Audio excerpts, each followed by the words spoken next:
근데 유전적인 요소도 좀 있는 것 같아요. 이가 이렇게 있으면 제일 최상층 거기가 이제 다 깎여가지고 이렇게 돼 있어야 되는데 이렇게 돼 있지. 이도 깨져나가는데 그게 떼운 게 붙어 있겠어요? 이건 내가 볼 때 무조건 빼야 되는데 환자분이 너무 빼기 싫어하시는 거예요. 정말 가끔이지만 싹 낫는 경우가 있어요. 방사선 치료를 많이 받으면 침이 잘 안 나와요.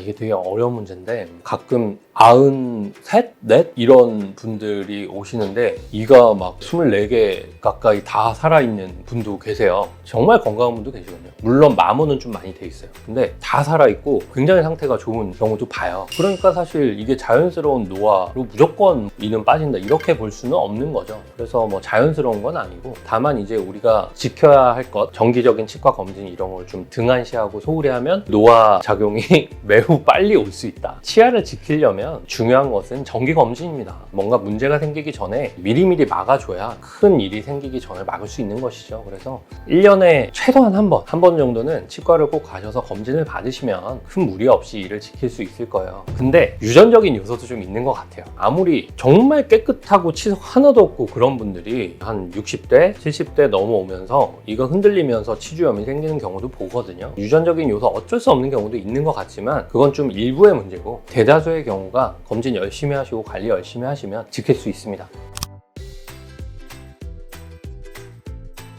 있겠죠? 당연히 축복받은 거지. 그런 분들 오시면 제가 박수 쳐드립니다. 와, 썩었다는 얘기는 아닐 거고 단순히 그냥 치아 멀쩡한데 여기가 파여있지 뭐 이런 건데 대다수의 경우가 이거는 과도한 힘입니다. 과도한 교합력이죠. 질긴 거 정말 좋아하시고 막 생누룽지 막 씹어 드시고 막 생얼음 깨 드시고 막 이런 거 좋아하시는 분들은 이가 이제 마모가 되다 못해서 어딘가 이렇게 뽕뽕 구멍이 나요. 이가 이렇게 있으면 제일 최상층 거기가 이제 다 깎여가지고 이렇게 돼 있어야 되는데 이렇게 돼 있지. 그리고 그거보다 더 심해지면 이제 달 분화구처럼 이렇게 퐁퐁퐁 파여 있어요. 그런 경우는 이제 마모다, 교모다. 네. 그게 치경부 마모증이고요. 노화 때문이지. 왜냐면 계속 써서 생기는 거니까요. 단순히 양치해서 거기가 파이는 게 아니고 조금씩 씹는 힘에 의해서 가루처럼 깨져나가는 거기 때문에 노화의 현상이라고 할 수 있고 방지하는 방법은 적극적인 교합 조정이나 아니면 거기를 이제 미리미리 좀 떼워줘가지고 덜 떨어지게. 근데 사실 생각해보세요. 이게 교합 조정을 안 하고 그냥 떼우기만 해서는 떼운 게 또 떨어져요. 정말 최선을 다해서 떼우면 꽤 오래 갈 수도 있는데 이도 깨져나가는데 그게 떼운 게 붙어 있겠어요? 그렇게 생각을 해보면 잘 떨어지게 되는 거지. 그래서 떼우는 거 좋은데 저는 사실 원인을 정확히 파악을 해서 해결해야 된다고 생각하기 때문에 만약에 과도한 교합력 때문에 거기가 파이는 게 명확하다면 교합력을 줄여주기 위한 교합 조정은 반드시 필요하다고 생각합니다.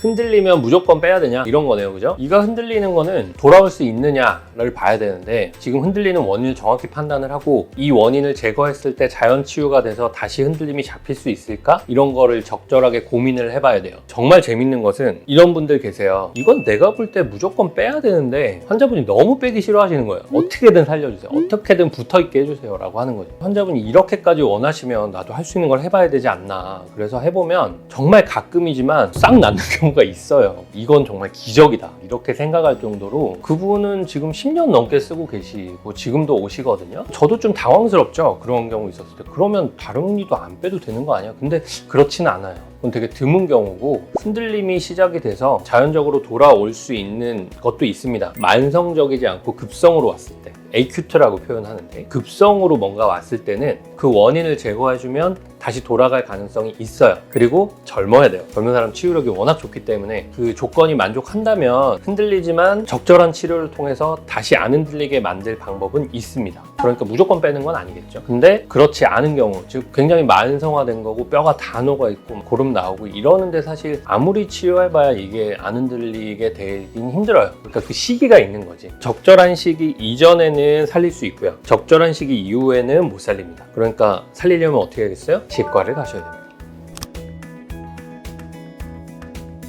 가능하죠.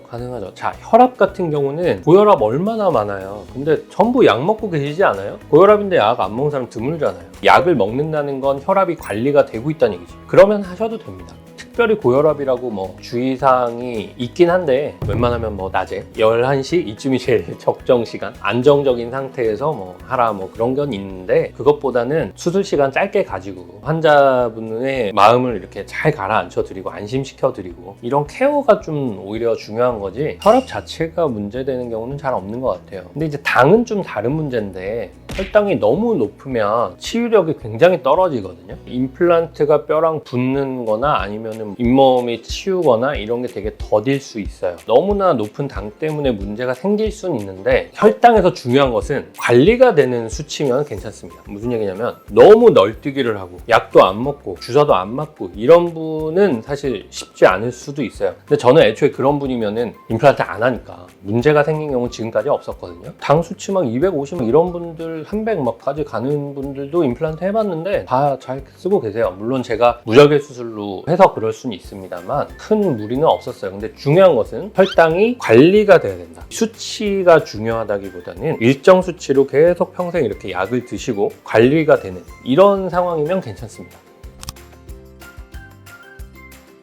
가능하죠. 정말 많이 제가 뵀거든요. 치료도 많이 했고, 심지어는 이제 이런 분도 계셨어요. 제 환자분 중에 다시 항암하러 또 들어가야 되니 얼른 이걸 해결해 주세요. 그래서 임플란트 한 적도 있거든요. 항암 치료를 하면 너무 힘들죠. 체력적으로 밥맛도 뚝뚝 떨어지고 이런데 이까지 없어봐요. 먹는 거라도 잘 먹어야 이게 낫는데, 이가 엉망이고 막 씹지도 못하는 분들이 항암까지 받으면 정말 더 악화 일로로 치달을 거 아니에요. 그렇게 하면 안 되니까 저도 어떻게든 이제 빠르게 복원해드리려고 노력하거든요. 그래서 항암 치료 자체는 큰 문제 없고요. 근데 요건 있어요. 방사선 치료를 많이 받으면 침이 잘 안 나와요. 우리 침이 정말 엄청난 역할을 많이 하거든요. 근데 침이 말라버리면 잘 썩어요. 그래서 항암으로 방사선을 받아서 입이 마를 때 충치가 생기는 것을 굉장히 조심해야 됩니다. 정말 열심히 닦아야 되고요. 입이 마르지 않도록 계속 좀 물 많이 마셔주셔야 되고요. 그런 건 좀 주의해야 되고, 임플란트 자체를 하는 거는 큰 무리 없습니다. 하실 수 있어요.